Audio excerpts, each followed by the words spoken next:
Di dalam khutbah tertanggal 26 Mei ini, Huzur setelah membaca tasyahud, ta'awudz dan surah Al-Fatihah, mengumandangkan satu ayat Al-Quran yang diambil dari surah An-Nur, ayat ke-56. Akan saya bacakan artinya saja. Allah telah berjanji kepada orang-orang yang beriman dari antara kamu dan berbuat amal soleh, bahwa dia pasti akan menjadikan mereka itu para khalifah di bumi, sebagaimana dia telah menjadikan para khalifah orang-orang yang sebelum mereka. Dan dia akan meneguhkan bagi mereka agama mereka, yang telah dia ridhoi bagi mereka. Dan niscaya dia akan menggantikan mereka sesudah ketakutan mereka dengan keamanan. Mereka akan menyembah aku, dan mereka tidak akan mempersekutukan sesuatu dengan aku. Dan barang siapa ingkar sesudah itu, mereka itulah orang-orang yang durhaka. Huzur awali khutbah ini dengan bersabda bahwa ayat ini sebagaimana jelas artinya, di dalamnya menyatakan janji Allah Ta'ala kepada umat muslim, bahwa khilafat itu akan terus berdiri, akan terus ada, dan akan terus berlanjut dalam Islam. Memang benar, berdasarkan sabda Nabi SAW, dikarenakan adanya satu degradasi akhlak dalam perbuatan dan tingkah laku kaum muslim dan kelemahan iman mereka, maka nikmat khilafat ini disita atau dirampas untuk sementara waktu dari sementara umat saja muslim. ya Pak ya. Betul. Namun kendati demikian, Nabi SAW pada saat yang sama juga bersabda bahwa menurut janji Allah Ta'ala, sistem khilafat ini akan ditegakkan dan dipulihkan kembali. Dan janjinya sangat jelas di dalam ayat yang tadi. Janji Allah Ta'ala Ditegakkan kembali khilafat ini ya Pak ya. dipulihkan kembali di kalangan mereka yang memiliki keimanan yang kuat. Itu syaratnya. Dan melakukan perbuatan amal soleh. Ada dua. Sesuai dengan yang digariskan dalam ayat tadi. Jika keimanan yang kuat. dan dilakukan perbuatan yang saleh. Dan menjalani agama yang terakhir dan lengkap ini, agama Islam maksudnya. Dan khilafat akan ditegakkan kembali, yang merupakan khilafat di dalam sistem kenabian dan akan terus berlanjut. Lalu di sini yang disayangkan adalah mayoritas umat Islam karena kekeliruan pandangan mereka, kekeliruan pandangan para ulama mereka, dan ketiadaan pemahaman mendalam akan ajaran Al-Quran dan sabda-sabda Rasulullah SAW, dan sikap mereka yang selalu berpegang pada tafsir-tafsir yang kulitnya saja, mungkin ya, yang sifatnya itu hanya bagian kulitnya saja, tidak sampai ke kedalaman, tidak memahami bagaimana khilafat dapat didirikan lagi. Jadi pemahamannya kurang betul. Faktor betul kesalah pandangan para ulama mereka dan karena ketidakpahaman akan ajaran Al-Quran dan sabda-sabda Rasul, sehingga mereka tidak memahami bagaimana khilafat dapat didirikan lagi. Begitu ya. Sebagaimana dengan jelas dikatakan di kalangan umat muslim bahwa khilafat tidak diperlukan lagi. Banyak dari mereka yang saat ini menggambar-gambarkan tidak perlu lagi khilafat saat ini. Maka bagi setiap muslim masih perlu berpegang teguh pada golongan-golongan yang dianggap nyaman oleh mereka. Cukup katanya dengan saja, yang sudah ada juga kita. Seperti itu. Jadi nggak usah ada khilafat, yang penting ada di satu golongan, nyaman saja ya. Betul. Selagi menyebutkan kurangnya pengetahuan umat muslim, atau bahkan lebih tepatnya kurangnya pemahaman para ulama muslim, Hadrat Masih Maud alaihi salam bersabda, beberapa orang menolak konotasi keumuman ayat yang tadi dengan mengatakan bahwa kata minkum di sini hanya mengacu kepada sahabat Rasulullah SAW saja. Minkum itu dari kalian. Dari kalian, mereka batasi hanya sampai sahabat Rasul saja katanya. Tidak untuk saat ini. Apakah betul? Di sini disabdakan, dan kekhalifahan yang dibimbing secara benar akan berakhir pada masa mereka. 30 tahun tadi ya, dari Hadrat Abu Bakar sampai Hadrat Ali. Cukup 30 tahun saja, hanya berlangsung sampai para sahabat saja. Kan? Setelah mereka tidak akan ada lagi khilafat. Dan seolah-olah kurun waktu khilafat dalam waktu 30 tahun itu saja. Jadi seperti bayangan senja atau sebuah mimpi saja. Jadi itu kesempitan cara mereka berpikir. Cukup saja untuk 30 tahun sampai cukup, ya? Para sahabat itu saja. Di sini orang muslim sendiri meyakini bahwa syariat Hadrat Musa alaihissalam berlangsung sampai 1400 tahun. Lantas seorang khatamun nabiyyin, seorang nabi yang paling afdal, nabi yang paling suci, seorang abul anbiya, seorang penghulu para nabi, Hadrat Rasulullah SAW, hanya mereka batasi sampai 30 tahun saja. Begitu ya. Jadi sangat ironis sekali. Ada keyakinan kepada Hadrat Musa seperti itu, tapi untuk Rasulullah SAW kenapa harus dibatasi seperti itu? Seperti itu ya Pak ya. Betul. Dan seolah-olah Allah Ta'ala tidak menginginkan diperagakannya keteladanan keberkatan beliau melalui para khalifah ruhaniah beliau. Seolah tidak ingin. Cukuplah sampai Rasulullah dan khilafat yang berlangsung selama 30 tahun itu.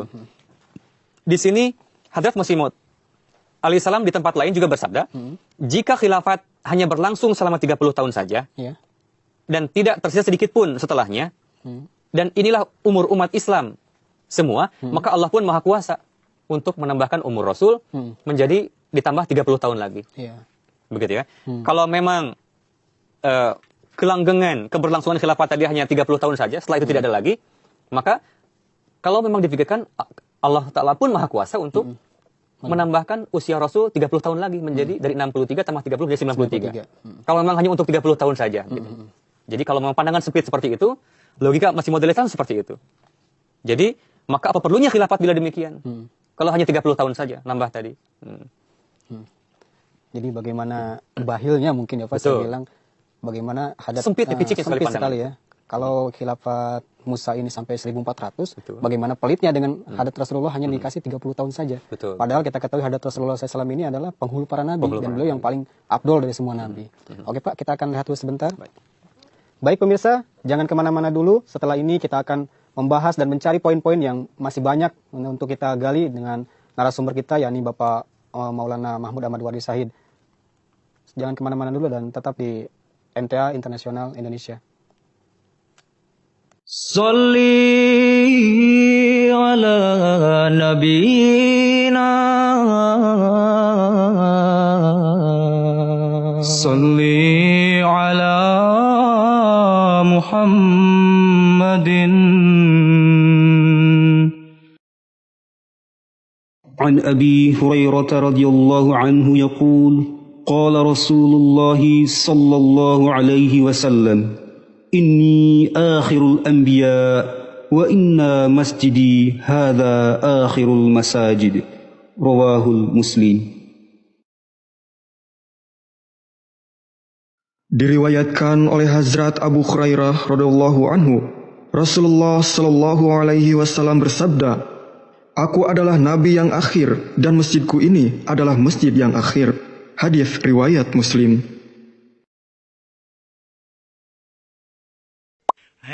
Jika kamu seorang yang aktif dalam kegiatan Jemaat Ahmadiyah, mungkin kamu tidak asing dengan bendera ini. Ya, bendera ini adalah bendera sebuah badan organisasi dalam Jemaat Ahmadiyah, yakni Hudamul Ahmadiyah. Tapi, apakah kalian tahu sejarah berdirinya Majelis Hudamul Ahmadiyah?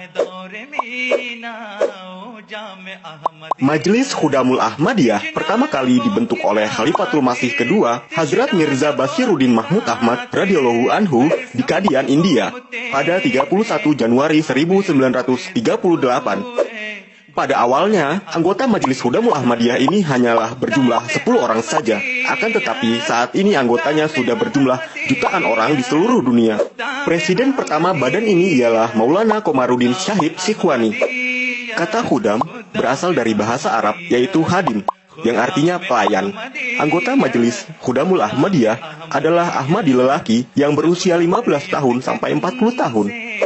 Pada Jalsa Salanah Khilafat Jubile atau peringatan 50 tahun berdirinya Jemaat Ahmadiyah pada 29 Desember 1939, bendera Hudamul Ahmadiyah untuk pertama kalinya dikibarkan dengan ukuran 18 kali 9 kaki. Badan ini kemudian meluas ke seluruh penjuru dunia termasuk Indonesia. Secara organisasi, MKAI atau Majelis Hudamul Ahmadiyah Indonesia telah terbentuk pada tahun 1949 dan kesekretariatannya terbentuk pada 28 Desember 1952 dan kemudian para pengurusnya terpilih pada 1 Januari 1953 yang saat ini ditetapkan sebagai hari lahirnya Majelis Hudamul Ahmadiyah Indonesia dengan R. Adang Hamid yang menjabat sebagai sadar pertama untuk Majelis Hudamul Ahmadiyah Indonesia. Nah, itulah sejarah mengenai Hudamul Ahmadiyah Indonesia yang harus kamu ketahui. Jazakumullah.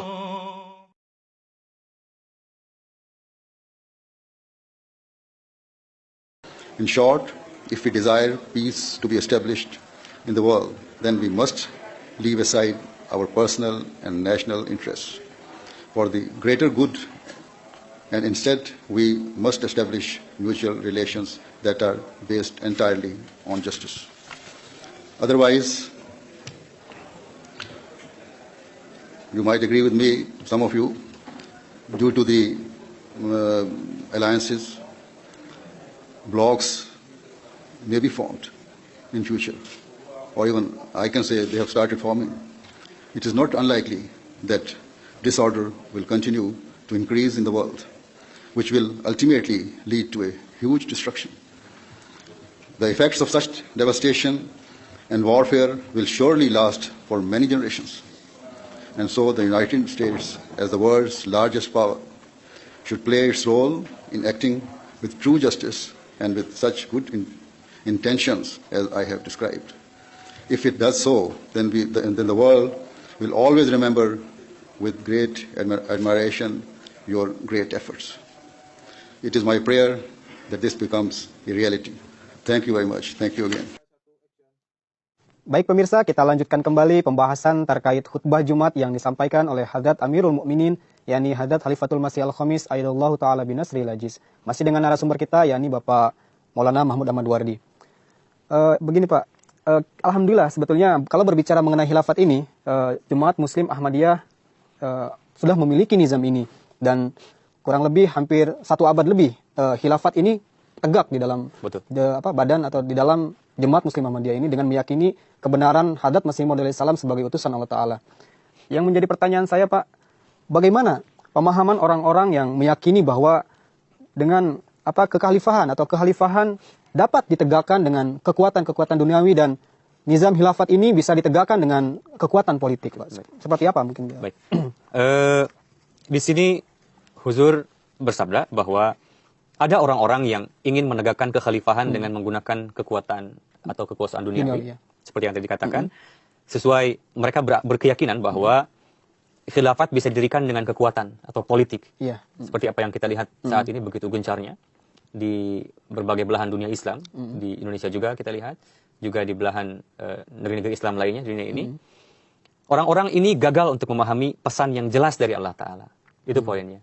Jika masih berpikiran bahwa khilafat bisa dengan politik, Huzur bersabda, orang-orang ini gagal untuk memahami pesan yang jelas dari Allah Ta'ala. Bahwa janji ini ditetapkan dengan syarat keimanan dan amalan soleh. Jadi bukan dengan kekuatan politik.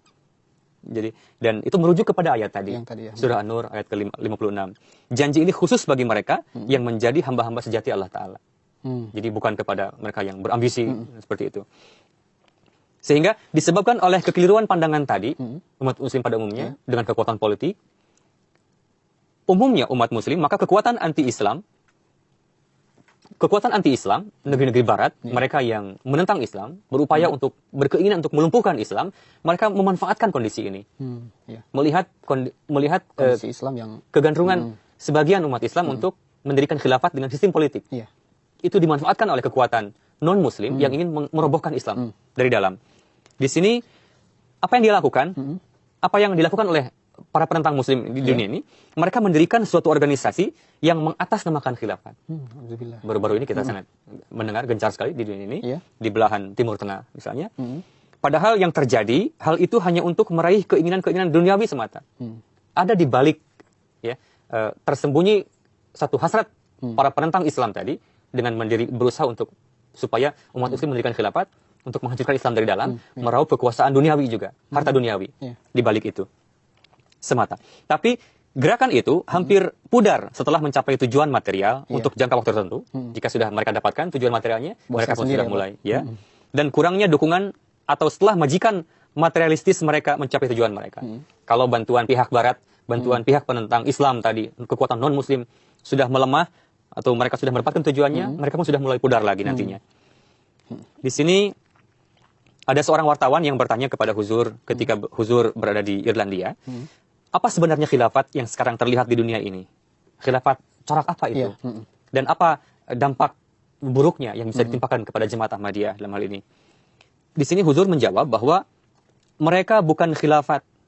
Huzur tegas saja. Mereka bukan khilafat. Bukan sistem khilafat seperti yang Islam gambarkan dalam Al-Quran tadi khususnya. Dan melainkan sekelompok ekstremis. Grup-grup radikal. Seperti kelompok-kelompok ekstremis aktif lainnya. Sama saja dengan ekstremis lainnya. Nasib mereka akan sama seperti organisasi atau grup-grup ekstremis lainnya. Nantinya pun akan sama seperti itu. Mereka aktif bergerak selama para majikan mereka senang dengan mereka. Kalau penyuplai dana mereka tetap terus ingin mendapatkan manfaat dari mereka terus. Tapi jika itu sudah suntikan dana atau bantuan apapun sudah lemah, mereka pun akan melemah juga. hal itu akan membuat mereka malu. Maka mereka akan menjadikannya melemah secara bertahap. Mereka itu sama sekali tidak ada hubungannya dengan agama. Tegas sekali Huzur di sini. Islam jenis mana yang hendak mereka tegakkan? Islam mana sih yang mereka? Dengan sikap barbarian seperti itu, kejam, melakukan pembunuhan tidak berdosa, bom bunuh diri, justru mencemarkan nama baik Islam. Di sini Islam corak apa yang ingin mereka tegakkan sebetulnya? Islam mana yang ingin mereka tampilkan itu? Dunia menyaksikan bahwa mereka menghancurkan keamanan di dunia Islam. Tidak hanya dunia Islam, bahkan dunia luar pun mereka ganggu. Mereka merupakan buah agenda dari kekuatan anti-Islam untuk melemahkan kekuatan Islam itu sendiri. Jadi bagaimana luar biasanya Huzur menyampaikan terkait khutbah tersebut begitu jelas ya Pak. Jadi khilafat ini tegak dengan adanya sesuai dengan ayat Al-Quran yang Huzur sampaikan, yakni adanya orang-orang beriman dan beramal saleh. Ya. Baik Pak, mungkin ada satu pertanyaan lagi Pak yang ingin saya tanyakan. Lantas khilafat yang bagaimanakah yang sebenarnya Islam gambarkan agar ya orang-orang ini mengetahui bahwa khilafat yang sebenarnya seperti ini gitu. Ya, baik. Di sini Huzur tegaskan bahwa khilafat tidak akan dapat diraih dengan berkumpulnya orang-orang yang menyebut diri mereka ulama dalam satu majelis ini. Mengklaim kami berkumpul ulama di sini untuk memilih untuk membuat dengan dalih seperti itu tidak akan dapat diperoleh seperti itu. Jadi dengan kekuatan materi, politik, kebesaran duniawi, jabatan, pangkat presiden misalnya apa saja, sebagaimana gagalnya usaha-usaha seperti itu bertahun-tahun lalu berupa perkumpulan orang-orang Islam dalam mendirikan khilafah. Telah diuji coba berkali-kali. Kita saksikan bagaimana untuk mendirikan khilafah berdasarkan sistem politik tadi, tapi Tuhan perlihatkan mereka tidak akan pernah berhasil karena tidak sesuai dengan apa yang Tuhan gariskan. Khilafat yang menukar ketakutan menjadi ketentraman dan yang merupakan hasil dari meraih ridha Allah Ta'ala yang menjadi sarana peneguhan agama. Karena memang janji Allah Ta'ala, kalau khilafat yang benar-benar, khilafat yang sejati itu dapat diraih, maka ketakutan akan berubah menjadi ketentraman. Kita lihat pada zaman Abu Bakar, Rasulullah SAW wafat, begitu gentingnya kondisi ketika tidak ada khilafat. Rasulullah wafat, tidak banyak orang-orang yang lemah keimanan, mereka murtad. Mereka membuat grup sendiri. Mereka ada yang betul-betul kolaps, stres dan sebagainya. Tapi ketika Allah Ta'ala mendirikan Islam di bawah pundak Abu Bakar sebagai khalifah pertama, Khalifatul Rasyidin, Islam berdiri lagi dengan kokoh. Diganti rasa takut tadi menjadi kedamaian. Di sini berkaitan dengan kedudukan mereka. Di sini Allah Ta'ala di dalam surah Al-Jumu'ah berkenaan dengan ayat wa akharina minhum lamma yalhaqu bihim, bahwa dari kaum lain dari antara mereka yang belum pernah berjumpa dengan mereka, gambaran yang akan membawa Islam lagi dari, karena telah disabdakan oleh Rasulullah SAW berkenaan dengan makna akhirin ini. Siapa sebetulnya grup akhirin ini yang pernah belum berjumpa dengan kami di akhir zaman nanti? Rasul ketika itu ditanyakan oleh seorang sahabat selama 3 kali, sebanyak 3 kali ditanyakan. Seperti biasa sebelum mendapatkan jawaban dari Allah Ta'ala, Rasulullah tidak menjawab. Dan jawaban ketika tanya untuk yang keempat kalinya beliau menjawab. Saat itu ada Hadrat Salman Al-Farisi radhiyallahu ta'ala anhu di dekat beliau meletakkan tangan di atas pundak Hadrat Salman, bahwa ketika iman terbang ke bintang Suraya, maka salah satu laki-laki dari kalangan kaum ini, Hadrat Salman Al-Farisi atau beberapa laki-laki akan mengambilnya kembali ke iman itu dan dibawa lagi ke bumi, keimanan tadi, keimanan yang telah hilang tadi. Berkaitan dengan kedudukan mereka, Hadrat Rasulullah SAW suatu kali bersabda, begitu besarnya posisi atau kedudukan, begitu terhormatnya kaum akhirin ini, sehingga Rasul pernah bersabda, sulit diketahui, tidak tahu yang mana yang lebih baik, yang lebih hebat. Apakah grup awalin ini atau akhirin ini? Awalin tentunya Rasul para sahabat tadi. Akhirin begitu besarnya makom para akhirin ini, sehingga Rasul menyabdakan seperti itu. Tidak tahu yang mana yang lebih baik antara yang awalin, apakah akhirin ini. Karena akan tugasnya begitu berat mengembalikan iman yang telah telah terbang ke bintang Suraya. Barangkali masih ada poin-poin yang Huzur sampaikan Pak di dalam khutbah. Huzur berikan contoh bukti dari ketakutan yang berubah menjadi kedamaian. Di dalam jemaat ini begitu banyak persekusi yang terjadi. Tidak hanya di Pakistan di mana jemaat ini lahir atau di India. Karena jemaat ini global sifatnya, sehingga di belahan dunia lain pun di mana ada jemaat Ahmadiyah biasanya ditentang, dan itu sudah menjadi sunnatullah. Dan Huzur di sini sampaikan di Aljazair yang baru-baru ini mendapatkan penentangan yang luar biasa. Sering ya Pak, kalau saya dengar di Aljazair sering sekali. Sering sekali Huzur menyampaikan dalam khutbah beliau. Alasannya hanya satu, karena mereka telah meyakini Imam Zaman yang sebetulnya dinubuatkan oleh Rasulullah SAW. Dan mereka telah berpegang teguh kepada khilafat sejati. Jadi berdasarkan hal itu, beberapa anggota jemaat kita di Aljazair, para Ahmadi, mereka dianiaya, bahkan dipenjara. Dan di sini Huzur menarik sekali kisahkan bagaimana kehidupan mereka di penjara.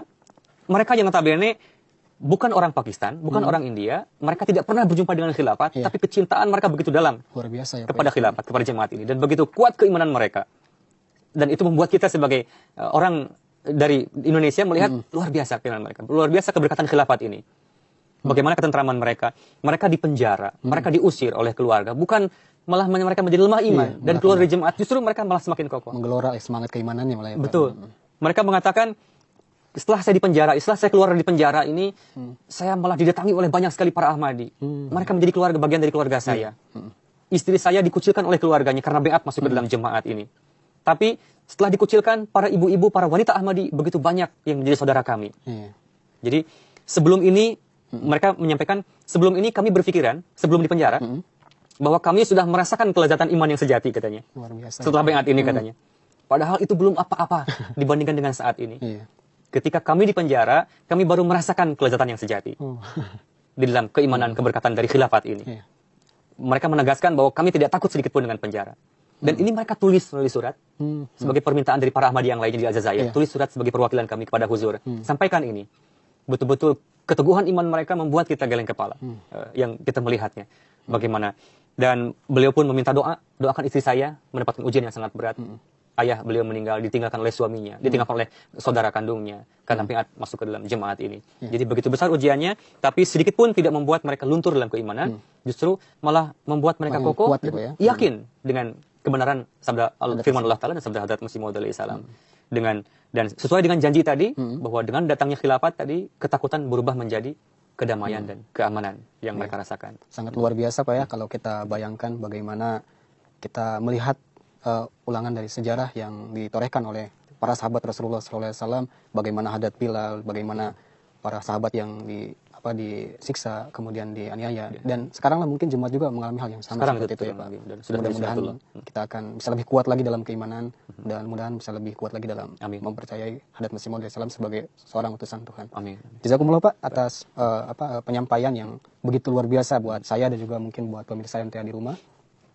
Baik pemirsa, mungkin satu hal yang dapat kita tarik bahwa nikmat khilafat ini adalah sesuatu yang sangat-sangat berharga buat kita, khususnya Muslim Ahmadiyah. Bagaimana kita sudah mempunyai mempunyai sistem ini, yakni sistem khilafat yang masih dicari-cari oleh orang-orang Muslim lainnya, dan kita dengan karunia Allah Ta'ala sudah memiliki sistem khilafat ini di dalam jemaat Ahmadiyah ini.